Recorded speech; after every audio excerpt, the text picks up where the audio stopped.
நேர்களே, சென்னையில் வெளுத்து வாங்கிய கனமழைக்கு அரசாங்கம் தான் காரணம் என்றும் இல்லை பொதுமக்கள் தான் காரணம் என்றும் பல்வேறு தரப்பினர் பல்வேறு விமர்சனங்களை வீசிக் கொண்டிருக்கிறார்கள். அந்த வகையில் பராசக்தி படத்தில் வரும் ஒரு பிரபலமான டயலாக்கை மழை பேசுவது போல் மாற்றி இணையத்தில் உலாவ விட்டுக் கொண்டிருக்கின்றனர் ஒரு சில சமூக ஆர்வலர்கள். நீங்களும் கேளுங்கள் மழையின் கடும் விமர்சனத்தை. சிங்கார சென்னை விசித்திரம் நிறைந்த பல மழைகளை சந்தித்திருக்கிறது. புதுமையான பல வெள்ளங்களை கண்டிருக்கிறது. ஆகவே நான் புதுமையான மழையும் அல்ல, அடித்து விழுக்கும் நான் சர்வசாதாரண மழையும் அல்ல. இயற்கையோடு இயற்கையாக சராசரியாக வந்து போகின்ற வரப்பிரசாதம் நான்.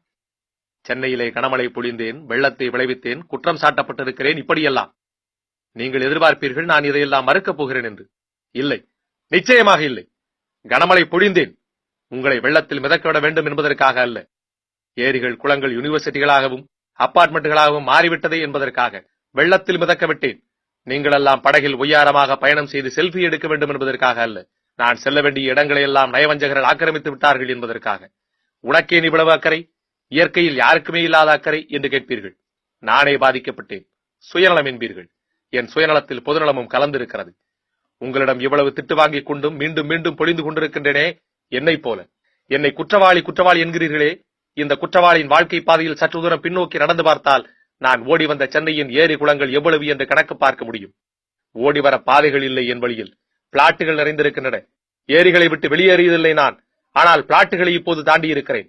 சென்னை மக்களே, என்னை திட்டுவதற்கு முன்பாக நான் கூறுவதை கேளுங்கள். மடிப்பாக்கம், வேளச்சேரி, பள்ளிக்கரணை இத்திருவிடத்திலே இருந்தவன் நான்.